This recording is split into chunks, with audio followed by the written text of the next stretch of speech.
Hello and welcome to the former Cleckheaton Central Station and the station that got stolen. That's right, you heard that correct. Cleckheaton Station was actually stolen, and it's true. We'll get to that in a bit, but before we do, let's have a quick explore of the site. And today's video is sponsored by Readly. Here we are today at the former site of Cleckheaton Central Station. Now there was another station in Cleckheaton which was just on the other side of the hill or the valley, just over there, and we have covered that on the channel previously as part of the Leeds New Line, which we did a full series of. Now this one was on the Spen Valley line, which went all the way from Murfield and through to Low Moor in Bradford, and this again was part of one of Beechin's cuts in the 1960s. So unfortunately neither station in Cleckheaton exists anymore. So you had two stations, now they have zero. But as you can see today, the site is, well, nothing more than a Tesco, which is not a pretty looking Tesco either. But all this site in front of us here would have been the station and the sidings and all the warehouses and things like that. So the station building itself would have been right here, and it was situated on an island platform. So you had the tracks going either side of it and the main building was in the middle. And that would have been right here where this grass verges and the first line of cars there. And then on the track bed, which is still here today and is now the Spen Valley Greenway, which runs all the way through on the original route of the line. So you can still cycle it today. And then the other lines would have been on the far side over there, and all the sidings were on the car park and where the Tesco building is over there.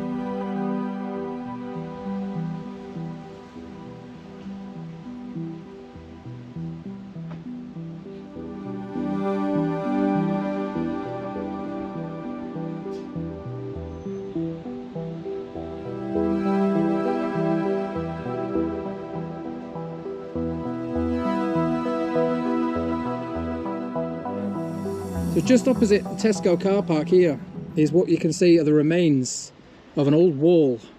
But I mean, to me that looks like a platform for goods, maybe unloading, things like that. You can see we're at the level it would have been at, and you can see the massive stone blocks there.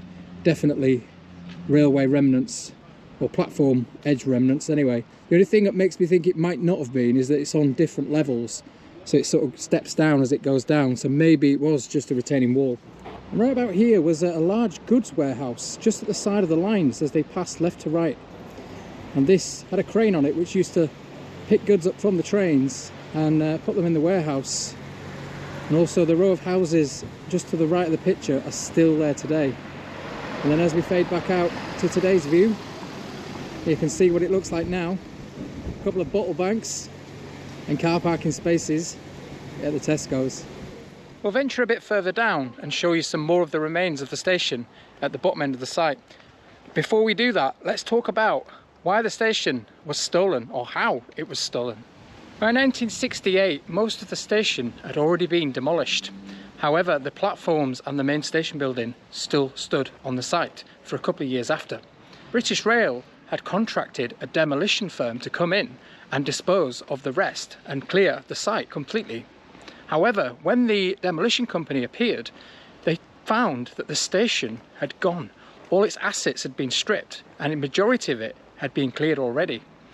They found a man responsible for doing it, who had hired plant machinery and all the tools for doing so, but he'd also been contracted by another demolition firm to do the work. He'd stripped the assets, passed them to them, they'd sold them off. He got arrested for stealing the station. It turns out he was contracted, but the other company didn't exist and nobody knew who they were. Efforts to trace the other firm failed, and this man was left seriously out of pocket after he didn't get to sell any of the assets and he'd hired all the plant machinery himself. They released him and found him not guilty of stealing the station. The company did, whoever they were.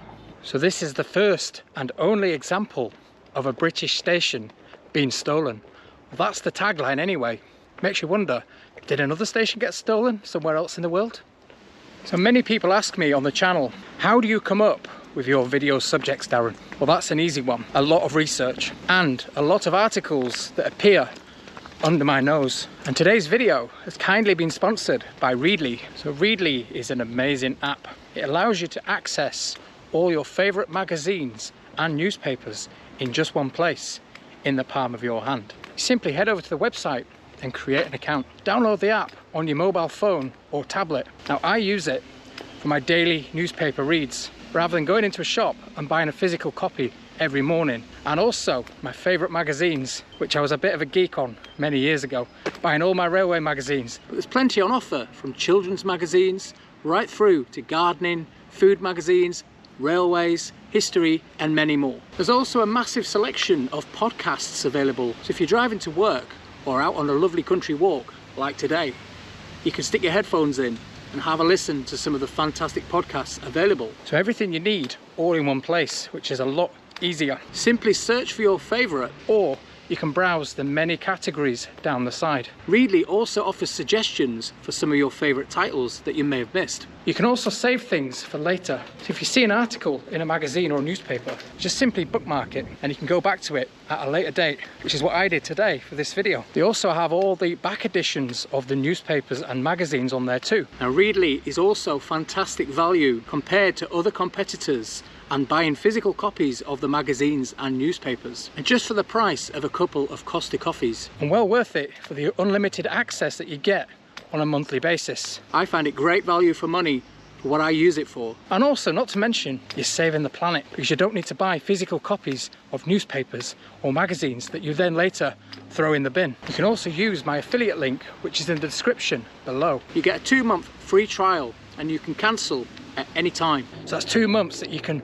browse all the newspapers and magazines at your leisure. So please check out Readly, click the link below and download the app. So let's continue with the video. We're going to make our way back to the central station site and have a look round for any remains. We're now heading away from the Tesco area, and right here would have still been the station platform, and I'd be on the track bed right now. Here we are at the bridge, and this road below is known as Station Approach. I wonder where they get that from. So let's have a browse. And straight away you can see the old bridge toppers there from the old wall that used to stand here. Now this is a brand new fence that's been erected where the old stone wall used to be. So the station site would have been right there in front of us and all the sidings. And you also have the other track on the other side which spans over the road as well. So there's 2 separate bridges here with a little gap in the middle. So let's head up there and have a look at this gap. So this right here would have been the island platform in between both tracks. Now this is definitely not the original platform, you can tell by the modern bricks. But if we step up here, you can see where it would have been. So you had the platform in the middle here, and it carried on some probably 100 yards further down. And you have the tracks, I think there's 2 tracks actually on this side. There was a bypass line and then the main station line here. And then just over here you had another track on the far side for the opposite side of the platform. Let's have a look down here. You can still see that distinctive railway colour there, or the railway bricks, as it heads underneath the road. So like I say, the tracks would have split right here. So you had a track on either side of the platform and a separate bridge, and also another track there, and maybe a second one beyond that as well. Now there's this strange contraption here. I'm not sure what this is. It's got a metal edge. Yeah, that looks like the original bridge edge. You can see the old bricks in there from the bridge.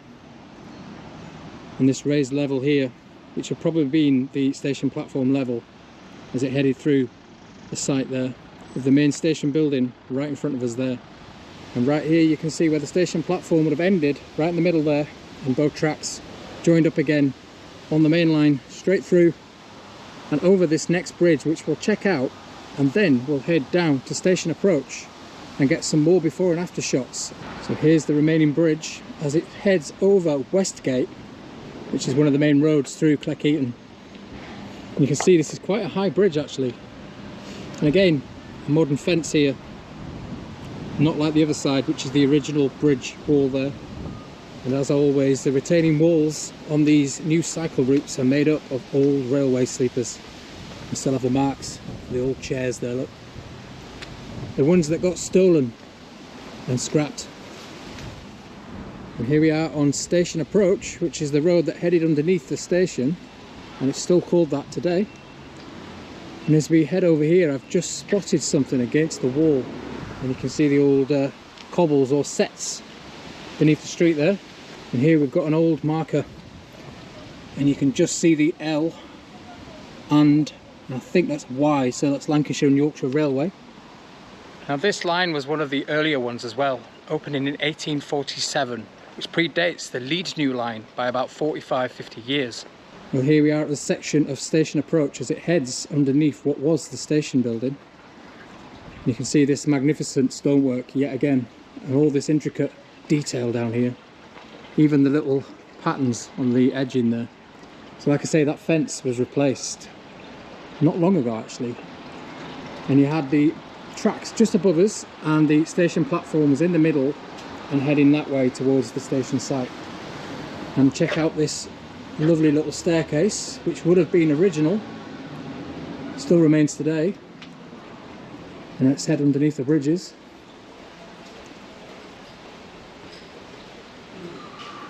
And there's the gap in the middle. And right in between the bridges here, you see this modern stonework here. This is the original access up to the station from this road here. So you have a staircase heading up there and splitting left and right to the platforms on either side. So it would have joined the central island platform. On that side it doesn't exist because there were no access there. I do believe, and I am told, that this was filled in, but the access or the staircase inside of there still remains today, and it can be accessed from the top through a manhole cover apparently. And just opposite the bridge is this old former hotel, now called the Station Tavern. It was known as the Royal Hotel. It was linked to the station. Just as I'm heading down the road, you can see these little what look like coal bunkers just in the wall there. Still remains today. And I believe there's another one just further down. There is another one of these, what I think are coal bunkers. And this one you can actually access. But it doesn't go any further than a couple of meters, probably 3 meters deep. And today filled with, as you'd expect, rubbish and asbestos. Yeah, this would have probably been used for storing coal. And here's a sign on the other side that it talks about the accident that happened here in 1928. 7 coal wagons plunged off the railway bridge. And here we are looking at the site of the accident. So I'm going to fade this picture in, which shows the devastation on the left hand side of the bank in there, as these 7 coal wagons plunged off the railway and down onto Westgate below, also destroying a shop in the process. And then back out to today, it doesn't look much different really. Another one looking this way, a bit closer at the accident site. You can clearly see those coal wagons on the road there, and the wall is completely destroyed. And also the signal box up on the bridge in the background. So as you saw when we were up there, that's completely gone now. That was at the end of the platforms. And back up now towards the site of the station and the Tesco car park. Again today this is the car park entrance, but you can see the big stone walls here, which would have been access into the station, probably for goods. And the station site right in front of us there, which would have been all the back end there, right across. And where we stood now would have been sidings and goods lines coming out. Well, there you go. I hope you enjoyed that video on Cleckheaton Central Station. We will be back in future to cover this whole line, which is the Spen Valley line. And I hope you found the story fascinating of the stolen station. A big thank you for today's sponsor, Readly. I'll see you in the next one next week. Bye for now. And today's video has kindly been sponsored by Readly.